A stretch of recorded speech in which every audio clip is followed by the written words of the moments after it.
Estudar matemática é algo que se aprende ou é genético? Sim, há, é claro, uma grande controvérsia sobre isso.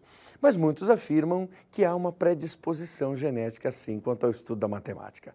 O Projeto Eureka de hoje apresenta mais um quadro do professor Domingos, mais algumas das suas exposições valiosíssimas sobre os conteúdos matemáticos. E, é claro, cabe sempre a indagação: como é que eu posso estudar matemática? Estuda-se matemática na medida em que se faz os exercícios, se compreende bem cada apontamento matemático e se raciocina sobre os conteúdos das ciências exatas. Aí, é claro, o envolvimento genético pode sim existir, mas é claro, enquanto não houver uma certeza em relação a isso, enquanto não tivermos uma confirmação da ciência sem nenhuma controvérsia, o que é quase impossível, cá para nós, independentemente da genética, dela ser favorável ou contrária, estude matemática, pois ela é brilhante e, sem dúvida, abre os nossos horizontes, expande os nossos neurônios para várias compreensões. Como estudar? Exercitando. Dia sim também. Bom trabalho com o professor Domingos. A partir de agora é o Projeto Eureka com vocês, o pré-vestibular público.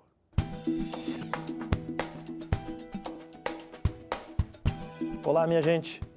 Estou aqui mais uma vez para falar sobre matemática. Hoje para falar sobre triângulo retângulo, que é um dos mais importantes assuntos da matemática como um todo, já que aparece não só na própria matemática, mas muito na física e pode ser aplicado em N outras situações. Quando a gente fala de triângulo retângulo, a gente invariavelmente lembra do Teorema de Pitágoras.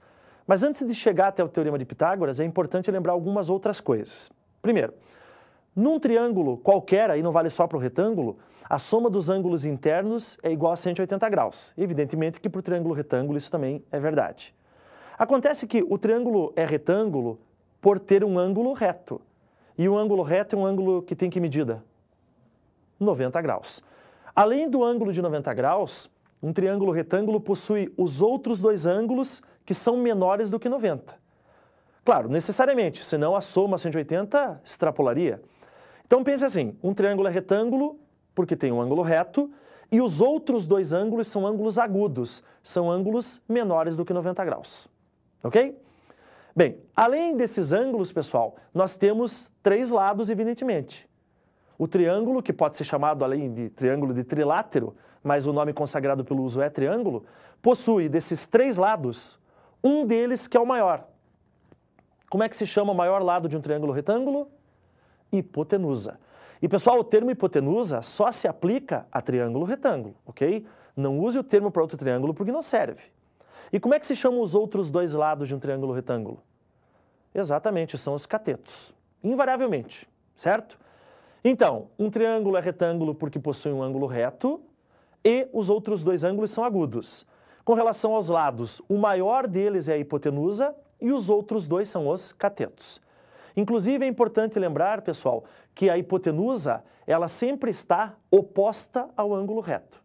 Então, dê uma olhada nessa figurinha aí, veja só. Você tem o ângulo reto que eu vou usar a letra A, o A maiúsculo. Os outros dois eu vou usar as letras B e C. Aproveito para fazer o seguinte, oposto ao ângulo azão, lá na hipotenusa eu vou colocar Azinho, para representar o lado maior que a hipotenusa. E oposto ao ângulo Bzão eu vou colocar o lado Bzinho, oposto ao ângulo Czão eu vou colocar o lado Czinho. Tá certo? Eu falei do Teorema de Pitágoras, que é sem dúvida a coisa mais famosa e importante que tem. E o que disse o Pitágoras então, gente? Ele disse o quê? Que o quadrado da hipotenusa é igual à soma dos quadrados dos catetos. Meu Deus, quantas vezes um estudante não ouve isso ao longo de sua vida estudantil, certo? Então, se você pegar o valor da hipotenusa e elevar ao quadrado, vai ser igual à soma dos quadrados dos catetos. Esse é o Teorema de Pitágoras, que eu tenho certeza você, estudante, conhece muito bem, certo? O que mais nós temos? Num triângulo, pessoal, nós temos o que chamamos de razões trigonométricas. Vamos entrar um pouquinho na trigonometria. Quem são essas razões trigonométricas? Seno. O que é seno de um ângulo agudo? O seno de um ângulo agudo é a razão, é a divisão entre o cateto oposto a esse ângulo sobre a hipotenusa. Então pensa no seguinte, vamos voltar naquele triângulo? Vamos pensar naquele triângulo. Imagine que você está olhando para o ângulo B, o Bzão. Você quer saber quanto vale o seno de Bzão. Então o seno de Bzão é igual ao cateto que está oposto ao Bzão. Quem é que está oposto ao Bzão? Bzinho. Dividido pela hipotenusa, que está representada pela letra A. Certo, gente? Agora, se vocês forem para o outro ângulo, para o Czão, o que você vai ter? Vamos lá. Seno do ângulo Czão é o cateto oposto ao Czão, que é o Czinho, dividido pela hipotenusa, que é o Azinho. Ok? Então, para você que vai procurar o seno de um ângulo, é importante que você saiba de que ângulo estamos falando, para você saber quem é o cateto oposto, certo? Do ângulo e quem é a hipotenusa. A hipotenusa é fácil de identificar, mas principalmente qual é o cateto que está oposto ao ângulo, tá certo? Além do seno, nós temos o quê?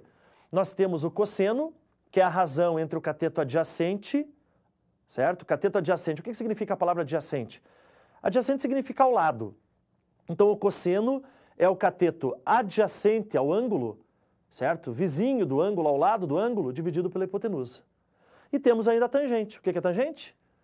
Tangente é a razão, é a divisão sobre, de quem? Cateto oposto dividido pelo cateto adjacente. Certo, gente?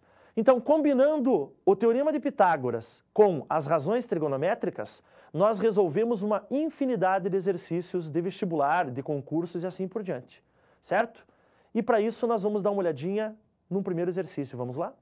Considere que qualquer trajetória é feita em linha reta e com velocidade constante e igual a 10 metros por segundo.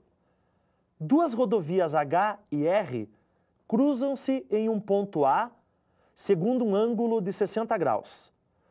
Um ciclista parte do ponto A pela rodovia H e, após 1/3 de hora, atinge um ponto B, de onde é possível seguir para uma rodovia R, percorrendo o menor caminho, atingindo-a no ponto C. Para retornar ao ponto A de origem, pela rodovia R, a distância que o ciclista deve percorrer em quilômetros é... Meus amigos, vocês devem ter notado que pela narrativa do enunciado, o trajeto que percorreu ou que percorrerá o ciclista, ele forma um triângulo, não é verdade? Mas para isso nós temos que pensar numa coisa importante. Quando eu quero ir de um ponto até uma reta, qual é a menor distância possível entre um ponto e uma reta? A menor distância possível é perpendicular, é formando 90 graus, certo? Então, se eu vou de um ponto a uma reta, a menor distância é formando 90 graus. Vamos lá? Vamos em frente? Meus amigos, observem o desenho, então, da situação que o enunciado nos apresentou, ok? Nós temos as rodovias H e R e nós temos o ponto A, que é o ponto de encontro das mesmas. O ângulo de 60 graus é o ângulo formado entre as retas H e R, que são as rodovias. Eu saí do ponto A, ok? Estou indo para o ponto B. Imagine que é o trajeto do ciclista. Você tem ali uma medida que é 12. Você vai falar, de onde esse 12 quilômetros? Porque são 10 metros por segundo. Se você transformar metros por segundo para quilômetros por hora, multiplicando por 3,6, você tem 36 quilômetros por hora.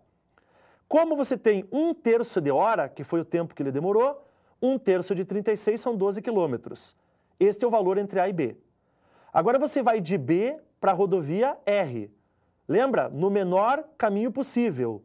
Por isso forma 90 graus ali no ponto C.